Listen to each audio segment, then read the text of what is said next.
Chers frères et sœurs, cette affirmation du Christ à l'endroit de ses disciples et ce matin à notre endroit pourrait être mal comprise si on y prend garde.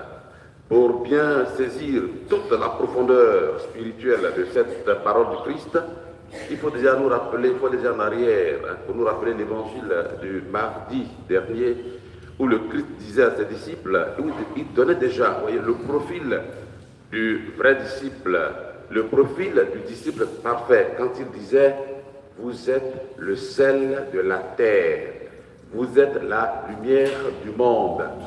Et en le disant, il nous invitait, justement, il invitait chacun de nous véritablement à prendre quand même conscience de ce qu'il est appelé vraiment à être, du rôle qu'il est appelé aussi à jouer.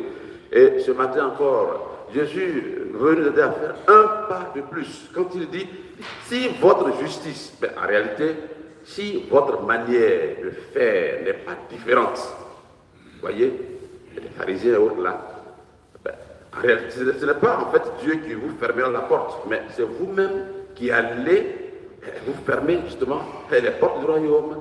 Alors, qu'est-ce que ces gens-là faisaient? C'est vrai que quand on regarde, on regarde Jésus tout au long de sa vie publique, il a toujours été, voyez, aux prises avec les pharisiens, les scribes. Pas que Jésus les méprisait, pas qu'il y avait une haine qu'ils se vouaient de façon réciproque. Non, non, non, non, non. Mais ce que Jésus n'aimait pas chez eux, c'était leur manière, souvent unilatérale et mauvaise d'interpréter d'abord les Écritures, parce que c'est une grâce particulière qu'ils ont reçue. Dieu leur a confié justement la parole de Dieu pour la communiquer à leurs frères, pour les mettre sur le droit chemin, c'est-à-dire le chemin de la conversion, le chemin qui leur permettait justement d'aller au ciel. Mais malheureusement, ces gens-là, qu'est-ce qu'ils faisaient? Ils utilisaient la parole de Dieu là à leur propre profit. C'est ça en fait, vous voyez. Et nous aussi, on n'est pas loin de là. Hein. On n'est pas loin de là, non. Et on n'est pas loin de là, pardon, non. Répondez. C'est ça. Mais on n'est pas loin de là.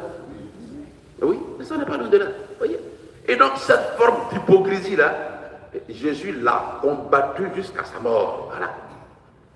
Et donc, ce matin encore, frères et sœurs, il y a une grâce toute spéciale que Jésus veut nous communiquer. Il nous invite déjà même à découvrir notre vraie identité. Qui sommes-nous? Il nous invite aussi, frères et sœurs, à prendre conscience de ce que nous sommes appelés à faire, notre responsabilité.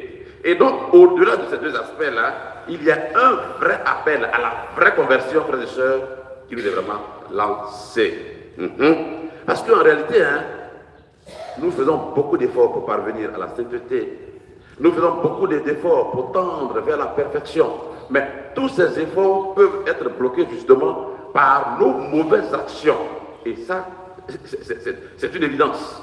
Ou bien encore, par cette routine-là dans les bonnes actions. Et c'est pourquoi ce matin, frères et sœurs, Jésus nous invite à un dépassement. Quand il dit, vous avez appris qu'il a été dit, mais moi je vous dis.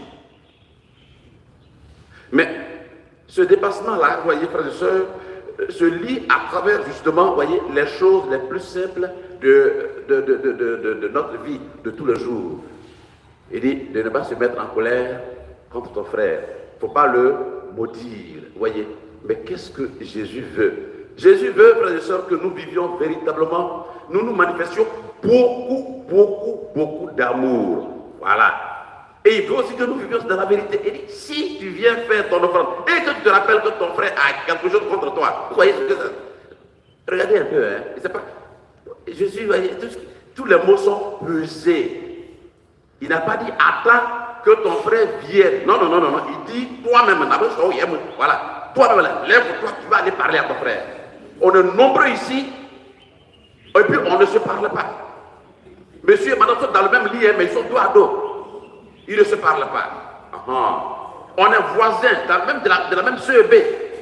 À peine on se dit bonjour. Parce que l'autre fois là, sa femme m'a mal regardé. Et puis voilà, elle dit on perd tout le temps là, on perd toutes nos grâces là dans ce que j'appelle dans les menus frétins. Vous voyez, il faut nous convertir, frères et sœurs. Il faut vraiment nous convertir. Hein. C'est vrai qu'on peut mentir aux hommes, hein, mais Dieu voit tout. Il sait tout. Voilà. Prenez le chant là, vous prenez ça, non?